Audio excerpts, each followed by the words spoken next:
We have tried all sorts of appliances, from ones that clean to ones that make food, and nothing compares to the excitement we had for the Ninja Creami. The Creami allows you to make all sorts of ice cream flavors and frozen treats that can be low-fat and sugar-free, or good old-fashioned ice cream that's full of fat and full of sugar. We got the Ninja Creami Deluxe model, which has a few extra buttons and features than the standard Creami. You end up needing more sweetener than you think.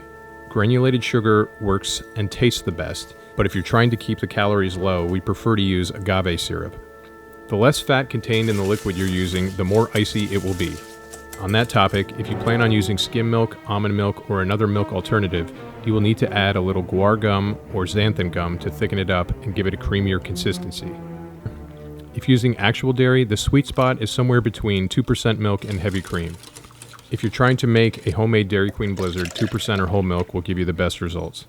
If you plan on adding protein powders to your ice cream, make sure they are neutral in flavor or unflavored.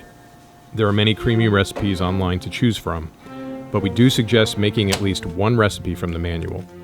It will give you an idea of what combos and measurements work great in the machine. You can adjust from there, but it's a great starting point. Some tricks that work aren't in the manual, such as running water on the container when you pull it out of the freezer for 60 seconds. It helps prevent the sides of the ice cream from not blending in properly because they're still frozen. Avoiding this step could make the ice cream have a weird icy texture when you're eating it. So what do all those buttons and settings on the Creami Deluxe do?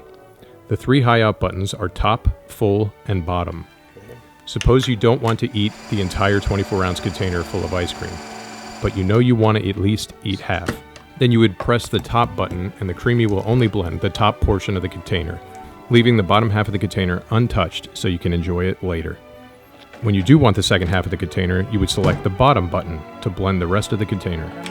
Otherwise, if you plan on eating the entire thing, you would press the full button.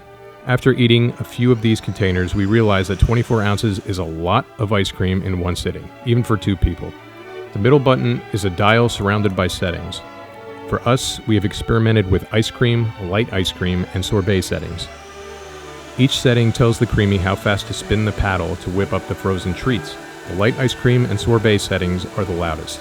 It rivals our Vitamix as far as decibel level. The normal ice cream setting is much quieter. For ice creams that are lower in fat, you will most likely have to do the light ice cream setting, which is a long 4-minute process. We recommend making light ice cream earlier in the day because your neighbors might not appreciate you making light ice cream after 10 p.m. The bottom 3 buttons are the power button, mix in, and respin. The respin button will probably be the most common button used, as almost every ice cream recipe will need at least one more spin to get the right texture and consistency. The mix in button is used to add chocolate chips, candy bars, or cookies to make your own homemade Blizzard or McFlurry. On the deluxe containers, it took us a while to figure out which line to fill to. On the left side of the horizontal line, it says Scoopable Max Fill. There's a ridge an inch from the top, under where it says Max Fill. Go to this line if you're making a full batch of ice cream or sorbet. Every container that gets finished, we're already thinking of a new recipe to whip up. But the one thing you want to get right is just a classic vanilla, especially if you want to do more mix-ins. One last tip, if you want to do mix-ins, don't respin after the initial spin. Just hit the mix-in button after the initial spin to prevent your ice cream from getting too thin.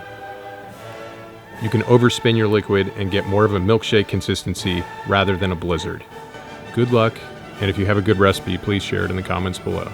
Hit that like button and please subscribe if you like our channel.